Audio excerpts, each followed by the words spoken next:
در دوره کورهای پیش از انتخابات وکیلان مجلس نمایندگان مجلس عالی جمهوری تاجیکستان و وکیلان مجلس‌های محلی طبق نقشه چهاربینی‌های واخوری نامزدها با انتخاب کنندگان در ناحیه فرخار واخوری‌ها با انتخاب کنندگان ادامه دارند. این واخوری‌ها در سطح بلند آمادگی‌ها دایر گردیده انتخاب کنندگان با برنامه‌های پیش از انتخاباتی نامزدها شناس می‌گردند.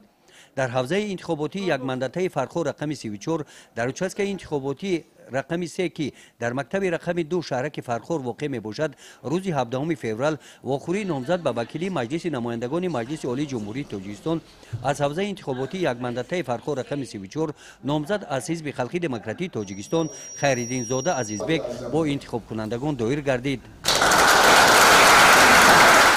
در این چهاربینی برنامه پیش از انتخاباتی نامزد به سهم انتخاب کنندگان رسانیده شده. نامزد به وکیلی مجلس نمایندگان مجلس عالی جمهوری تاجیکستان خیرالدین زاده عزیزبک به سوالهای انتخاب کنندگان جواب گردانیدند.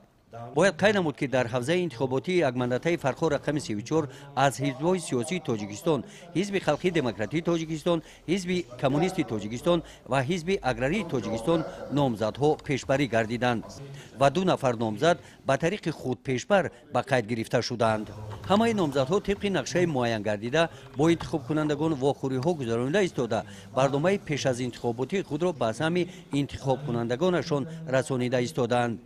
در جنبست این واخوری‌ها نامزدها از همه انتخاب کنندگان دعوت به عمل آوردند که روز 2 مارس همه انتخاب کنندگان با اشتراک فعالانه به اچسکه‌های انتخاباتی محل خود آمده به جانبداری نامزد ارزنده آواز دهند.